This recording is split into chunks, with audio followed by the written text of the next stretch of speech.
There still hasn't really been any leads concerning the national park disappearances. Fortunately, it seems no one else has gone missing since Marcus.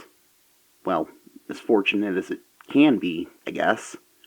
Usually no news is good news, but is it really in this case? From what I've gathered from the investigating parties, any semblance of a trail that was there has just gone completely cold. No clues, no hints, no nothing. The sheriff and the FBI are still hesitant to disclose any information to me, but I don't know if that's because they still don't trust me after the Reed incident, or because they don't have anything to disclose yet. I've been getting along pretty well with everyone, so I don't think it's a trust issue, but I understand any hesitation there. Overall, things have been getting a bit busy as the seasons change. The FBI's been a bit on edge as breeding season is coming up for the local wolf population. I don't know what they're worried about. I've only seen one or two of them in the park during the day, and they usually stay pretty far away from the trails. Besides, the ranger said they usually aren't prone to unprovoked attacks. I think these FBI folks are just worried about this unfamiliar new environment, kind of like I was. This did lead me to a brief conversation, though, with James Cleary, acting director of the Department of Natural Resources. I discussed the DNR's involvement with the incidents outside of what the Rangers have done while he was visiting.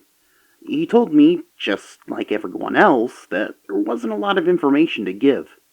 He said that they were helping devote resources to the investigation, but beforehand there wasn't much going on in the forest other than keeping track of local populations and behaviors like normal. Things have been pretty quiet in town, just business as usual. I've set up camp here in the forest for a few weeks so I can be closer to help out if I'm needed. Even though the village isn't really the pinnacle of urbanization, it's still a bit of a shock going from there to being isolated in the forest. Yeah, I have the stuff in the ranger station, but I don't want to intrude very often. It is their place of work, after all. I'm just the weirdo journalist camping outside for right now. It's probably the closest I've been to nature in a while, but it's not all too bad. I've been going on walks around the forest in the morning and at night. It is nice to get a bit of exercise, but that's not the main reason, clearly.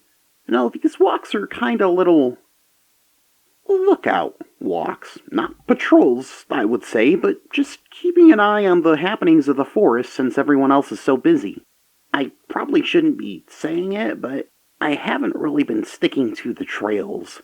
I know I shouldn't under the local ordinance, but if I'm going to keep helping, I'm not going to find anything covering the same trails everyone else has been going down. I haven't been straying off too much. I'm not a complete idiot, I think. But I have been going deeper into the more heavily wooded areas of the forest. A lot of the main trails stick to the rivers and open clearing areas, so going into the denser areas seems like the clear option.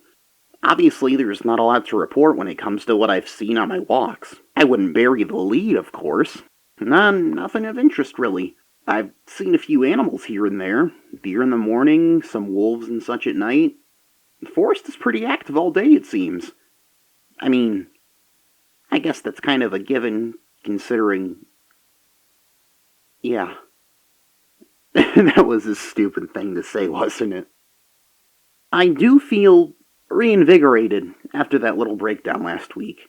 I guess I was just in kind of a funny mindset. A little bit of homesickness, a little bit of work stress. You know how it goes. After that episode, I headed back into Woodview. Stopped by the diner like normal, got some food, and talked with Maria and Jamie for a while. It was probably the first time I've fully opened up to people here in town instead of just making small talk. It was relieving in a way to hear that I'm not the only one who struggled under the pressure of work. I guess it would have been a bit selfish to assume that, after all. Maria talked about how the diner's been doing and the difficulties they've had in keeping it running with the lack of tourists because of the forest restrictions. She said morale hasn't increased much since Marcus's disappearance, but they're still holding out hope and praying. She's definitely a stronger person than I would be in that situation. Oh, Mr. Mandelbrot was there too. The first time I've seen him in weeks. I managed to keep him from veering off much into his conspiracy talk and just made conversation with him.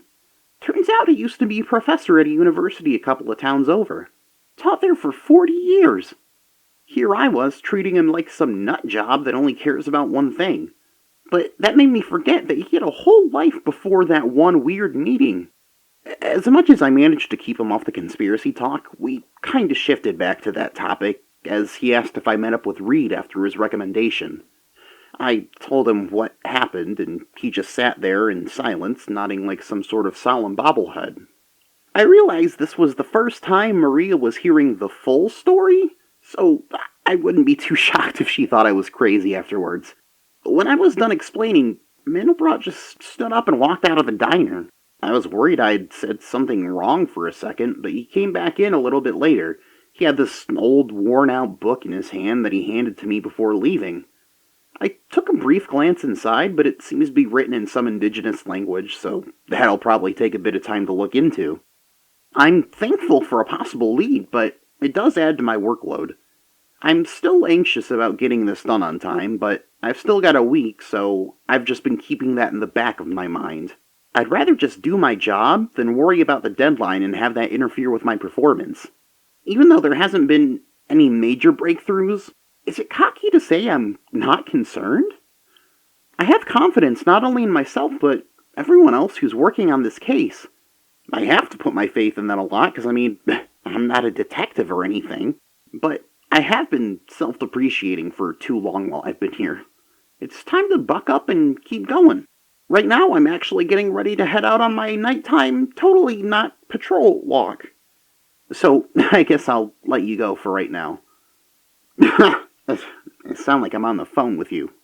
Pretty one-sided conversation, huh? Anyway, I'll report back in later. Thanks for believing in me. Martin Holloway.